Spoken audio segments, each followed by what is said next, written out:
이번 평양 실무 협상에서 미국과 북한 측이 어느 정도의 의견 접근이 이루어졌는지 관심을 모으고 있습니다.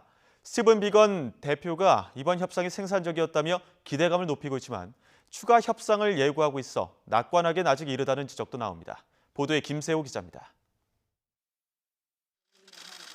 스티븐 비건 대표는 이번 북한과의 실무 협상이 생산적이었다는 점을 거듭 강조했습니다. 이 때문에 북미 간 최대 쟁점인 비핵화와 이에 따른 미국의 상응 조치 간 일부 의견 접근이 있을 수 있다는 관측이 조심스럽게 나오고 있습니다. 특히 북한의 영변 핵시설에 대한 국제사회의 사찰 허용 등에 착수할 경우 완전한 폐기를 당장 하지 않더라도 미국으로서는 대북 제재 예외 조항을 확대하는 방식으로 상응 조치를 할 수 있다는 겁니다.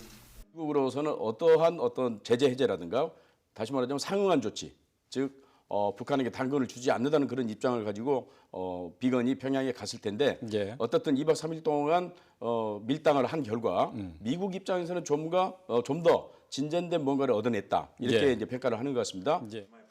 미국의 상응 조치로는 인도적 대북 지원 확대와 연락소 개설 등이 대표적으로 꼽히고 있습니다.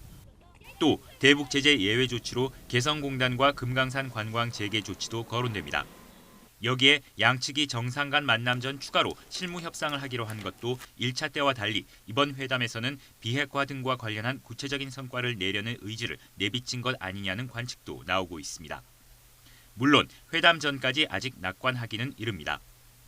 영변 핵시설의 경우 이미 영변 이외 지역에서 핵무기의 원료인 고농축 우라늄 등을 생산했고 이미 북한이 충분한 핵탄두와 운반체인 미사일을 대거 확보한 만큼 예전과 달리 영변 자체가 갖는 의미가 작아졌다는 지적이 나오고 있습니다.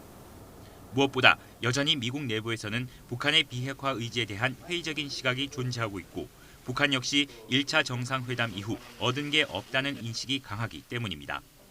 결국 하노이에서 두 정상이 손을 맞잡기 전까지 양측의 팽팽한 줄다리기가 이어질 것으로 보입니다. YTN 김세호입니다.